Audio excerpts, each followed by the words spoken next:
तो middle east की जंग में बड़ा सवाल यह भी कि जंग का अगला फेज कैसा होगा। क्या अमेरिका इस जंग में अपना लक्ष्य हासिल करने में कामयाब होगा? ईरान की तैयारी कैसी है? अमेरिका की सबसे बड़ी परेशानी क्या है?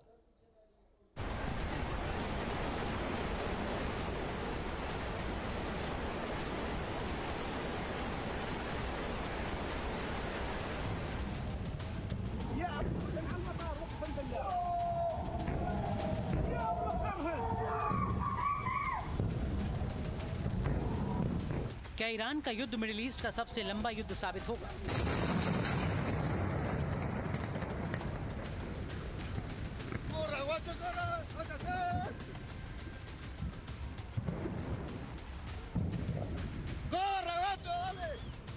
क्या इजराइल और अमेरिका अंतहीन युद्ध के दलदल में फंस चुके हैं?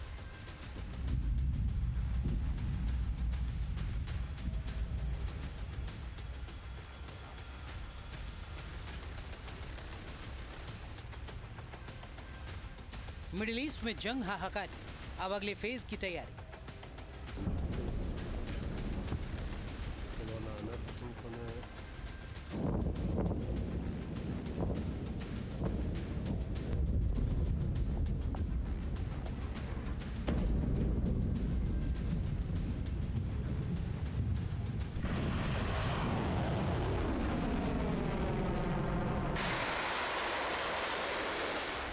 मिडिल ईस्ट में जंग का अगला फेज क्या होगा? ईरान के खिलाफ कौन सी रणनीति अपनाएंगे इजराइल और अमेरिका?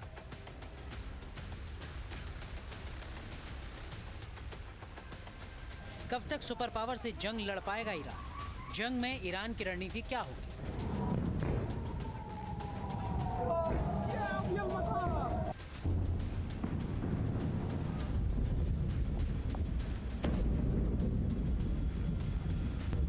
वैसे ईरान की तरफ से लगातार इजराइल और मिडिल ईस्ट में अमेरिकी ठिकानों पर हमले किए जा रहे हैं।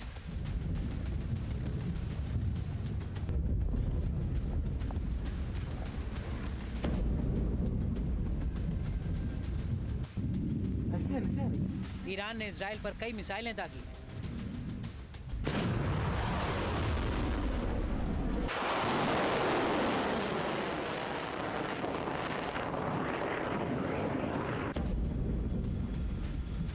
तेल अवीव के बेन गुरियन एयरपोर्ट पर मिसाइल गिरने से तबाही हुई है।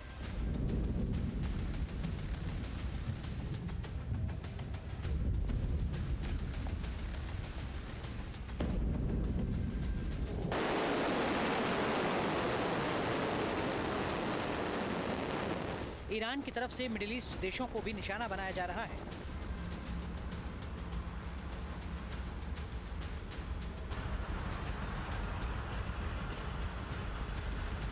यूएई के फुजैरा पोर्ट की तस्वीरें हैं। यहां अटैक के बाद भीषण आग लग गई।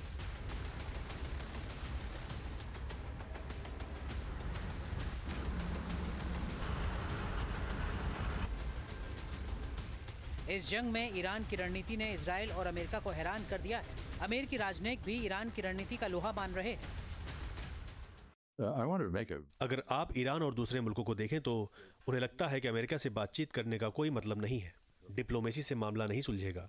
ईरान और इजराइल के बीच जंग के मैदान में फैसला होगा। ईरान मोहम्मद अली की रणनीति पर काम कर रहे हैं। अपने दुश्मनों को पहले हमला करने दो, अंत में नॉकआउट हमले के जरिए दुश्मन को तबाह कर दो। इसमें दो राय नहीं कि ये युद्ध अमेरिका के लिए बेहद खर्चीला साबित हो रहा है। ये युद्ध इतिहास के सबसे महंगे संघर्षों में से एक बन सकता है।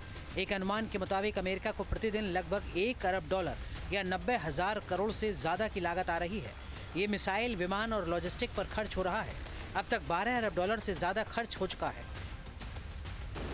अब तक लड़ाई मिसाइल, ड्रोन और हवाई हमलों तक सीमित रही है। सवाल है कि जंग का अगला फेज क्या होगा? क्या समंदर में सबसे भीषण संग्राम होगा? क्या इजराइल और अमेरिका ग्राउंड ऑपरेशन का रिस्क उठाएंगे? ये तो तय है कि मिडिल ईस्ट की जंग की किस्मत का फैसला समंदर और जमीन की जंग में तय होने वाला है। जल्द ही लड़ाई और विनाशकारी शक्ल अख्तियार कर सकती है। जंग के बीच बड़ा सवाल ये भी है कि क्या अमेरिका इस जंग में अपना टारगेट हासिल कर पाएगा? ईरान लंबे समय से अमेरिका के लिए वैश्विक सुरक्षा से जुड़ी बड़ी चुनौती रहा है। राष्ट्रपति जिमी कार्टर से लेकर अब तक लगभग हर अमेरिकी राष्ट्रपति को ईरान के परमाणु कार्यक्रम, उसके क्षेत्रीय सहयोगियों और आतंकवाद के समर्थन जैसे मुद्दों से जूझना पड़ा है। पूर्व राष्ट्रपति बराक ओबामा ने 2015 में ईरान के साथ एक परमाणु समझौता किया था, जिसके तहत ईरान के परमाणु कार्यक्रम पर कड़े नियंत्रण लगाए गए थे। लेकिन ट्रंप ने 2017 में सत्ता में आने के बाद इस समझौते को खत्म कर दिया था। अब इस युद्ध ने पूरे मुद्दे को और जटिल बना दिया है। ईरान के पास अब भी करीब 440 किलोग्राम समृद्ध यूरेनियम मौजूद है, जिसे अमेरिका और उसके सहयोगी देश एक बड़ा खतरा मानते हैं। ये यूरेनियम ईरान के लिए एक तरह की रणनीतिक ताकत भी है। ईरान इसका इस्तेमाल अमेरिका और इजराइल के हमलों के बीच खुद को बचाने की कोशिश में कर सकता है। साफ है कि इस युद्ध में फैसला फिलहाल बेहद मुश्किल लग रहा है। सुपर पावर अमेरिका बुरी तरह फंस चुका है। अब अमेरिका के सामने पीछे हटने का विकल्प नहीं बचा है।